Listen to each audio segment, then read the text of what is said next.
Full bald ಆಗಿತ್ತಲ್ಲ pitch, ಯಾರಿಗಾದರೂ help ಮಾಡ್ಬೋದು ಅಂದರೆ ಅದು ಸ್ಪಿನ್ನರ್ಗೆ ಅಂತ ಯೋಚನೆ ಮಾಡಿದ್ದು. ಆಮೇಲೆ ಇಂಡಿಯನ್ ಓಪನಿಂಗ್ ಪೇರ್ ಇಬ್ಬರು ರೈಟ್ ಹ್ಯಾಂಡರ್ಸ್ ಆಗಿರೋದ್ರಿಂದ ಐಡನ್ ಮಾಕ್ರಮ್ 2 ಸತಿ ಯೋಚನೆ ಮಾಡೋ ಅವಶ್ಯಕತೆನೇ ಇಲ್ಲ. ಸ್ಟ್ರೈಟ್ ಅವೇ ಒಂದು ಕಡೆ ಮಾಕೋ ಯಾನ್ಸನ್, ಇನ್ನೊಂದು ಕಡೆ ಕೇಶವ್ ಮಹಾರಾಜ್ ಬರ್ಬೋದು. ಅವರು ಕೂಡ ಬರ್ತಾರೆ. ಯಾರು?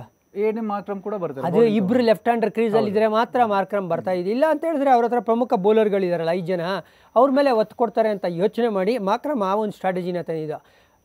ಅದ್ಭುತ ಬೌಲಿಂಗಾ ಕೇಶವ್ ಮಹಾರಾಜ್ದು ಅಂತ ಹೇಳಿದ್ರೆ, ಸ್ವೀಪ್ ಶಾಟ್ ಹೊಡೆದಿದ್ದಂಥ ರೋಹಿತ್ ಶರ್ಮಾ ಒಂಚೂರು ಅನ್ಫಾರ್ಚುನೇಟ್ ಅಂತ ಹೇಳಿದ್ರೆ, ಪಂತ್ ಔಟ್ ಆಗಿದ್ದು ಫುಲ್ ಟಾಸ್ಗೆ ನಂಗೆ ಅದೇ ಬೇಜಾರಾಗಿದೆ.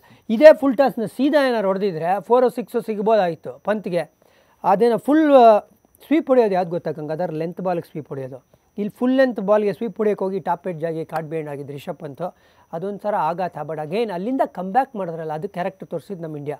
ಈಗ ಇಂಡಿಯಾ 176 ರನ್ಸ್ ಆನ್ ಬೋರ್ಡ್. ಆ ಟೈಮಲ್ಲಿ ಸರ್ ನಿಮ್ಮ ಪ್ರಕಾರ ಇದು ನಮಗೆ ಒಳ್ಳೆ ಸ್ಕೋರ್ ಅಂತ ಅನಿಸ್ತಾ, ನಾವು ಗೆಲ್ಬೋದು ಅಂತ ಏನಾದರೂ ನಿಮಗೆ ಅನಿಸ್ತಾ ಸರ್? ಆ ಟೈಮ್ ನಾನು ಇನ್ಸ್ಟಾ ಪೇಜ್ ಫಾಲೋ ಮಾಡಿದರೆ ನಿಮ್ಗೆ ಗೊತ್ತಾಗಿದೆ. ಮಾಡ್ತೀನಿ ಸರ್. ಮಿಡ್ ಇನ್ನಿಂಗ್ಸಲ್ಲಿ ನಾನು ಒಂದು ಬೈಟ್ ಕೊಟ್ಟಿದ್ದೆ, 176 ಸಾಕಾ ಅಂತ ನಿಮ್ಮ ತಲೆಯಲ್ಲಿ ಕ್ವಶನ್ ಮಾಡ್ತಾ ಇದ್ದೀರಾ ಸರ್ ಇಲ್ಲಿ? ಅಲ್ಲ ರೀ, ನಾನು ಹ್ಯಾಂಡ್ಲೇ ಕೊಡ್ತಾ ಇಲ್ಲ, ಬರೀ ಇನ್ಸ್ಟಾ ಅಂತ ಹೇಳ್ತಾ ಇದ್ದೀನಿ. ನಾನು 176 ಸಾಕಾ ಅಂತ ನಿಮ್ಮ ತಲೆಯಲ್ಲಿ ಪ್ರಶ್ನೆ ಓಡ್ತಾ ಇದೆ ಅಂದರೆ ನನ್ನ ಪ್ರಕಾರ ಸಾಕು ಅಂತ ಆ ಹಂತದಲ್ಲೇ ಹೇಳಿದ್ದೆ.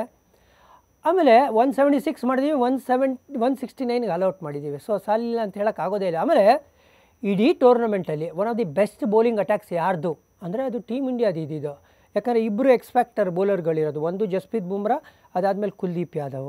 ಭಾರತದ ಪರವಾಗಿ ಹೈಯೆಸ್ಟ್ ವಿಕೆಟ್ ಟೇಕರು ಹರ್ಷದೀಪ್ ಆಗಿದ್ದರು. ಈ ಮ್ಯಾಚಿಗೆ ಮುಂಚೆನೂ ಈ ಮ್ಯಾಚ್ ಆದಮೇಲೆ ಅವರೇ ಇರೋದು. ಇನ್ಫ್ಯಾಕ್ಟ್ ವರ್ಲ್ಡ್ ಕಪ್ಪಲ್ಲೇ ಇವರು ಜಾಯಿಂಟ್ ಹೈಯೆಸ್ಟ್ ವಿಕೆಟ್ ಟೇಕರ್ 17 ವಿಕೆಟ್ಸ್ನ ತೊಗೊಂಡಿರೋದು.